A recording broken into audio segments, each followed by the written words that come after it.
there's been resistance from the medical establishment to this kind of treatment, and if so, why?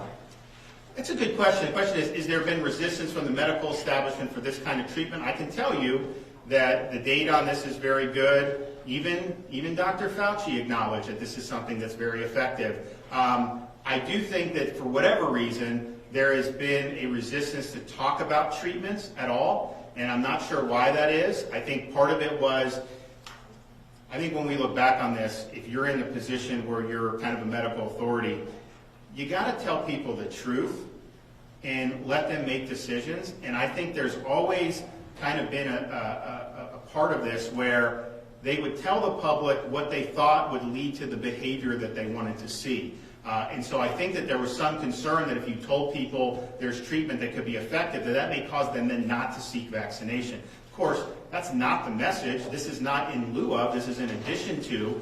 But I do think that there, for whatever reason, has been some resistance. Because I do think if you look, since this was approved, how underutilized it's been nationwide, and then you're seeing some of the effects, the positive effects, I absolutely think that had this been promoted better, I think you would have kept a lot of people at the hospital. I think you'd have saved a lot of lives. And so let's just understand there's a lot of different tools here. No one is saying this is the only game in town. No one's saying that that this is something you should put all your eggs in that basket. But it is something that's been utilized. It's something that has been effective, and hopefully more and more folks. One of the things that really concerned me is and when we really were like, man, we got to do something.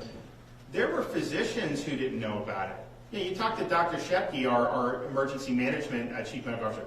He would talk to some of his friends who are in the back. They didn't necessarily even know what Regeneron was. There are people in very high positions in our government that didn't know what Regeneron was or didn't know what the monoclonal was. And so that was something that was really, really problematic. And so at the end of the day, put out all the information, put out all the data on the vaccines, put out all the data on the monoclonals, and then let people make decisions. And that's what I've tried to do. I mean, on the vaccines, when we rolled them out, I would recite every single stop we did, the Pfizer data.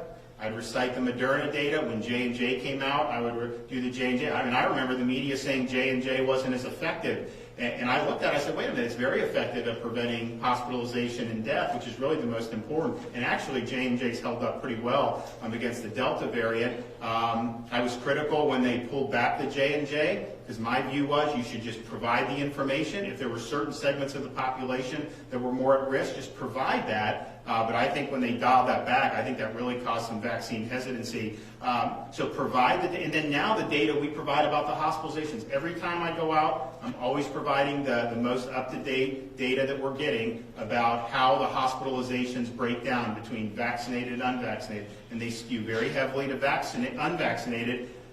And that's not even telling the whole story, because most of the high-risk people are vaccinated. And so you're really talking about a relatively small segment who is leading to a disproportionate. So those are the facts. That's the data. But I also am honest when some people have said if you take the shot, you'll never get COVID. That's obviously not true. And we've got to be honest with people. And we've got to say people are testing positive. I think hopefully it probably reduces your chance of being infected, but it's certainly not the 95% that we got in the clinical trials, which is fine. Just be honest with people, let them know, and that's one of the reasons why if the CDC has said the vaccines aren't preventing transmission. So if that's the case, you very well may be vaccinated, may end up getting COVID, and here's something to think about.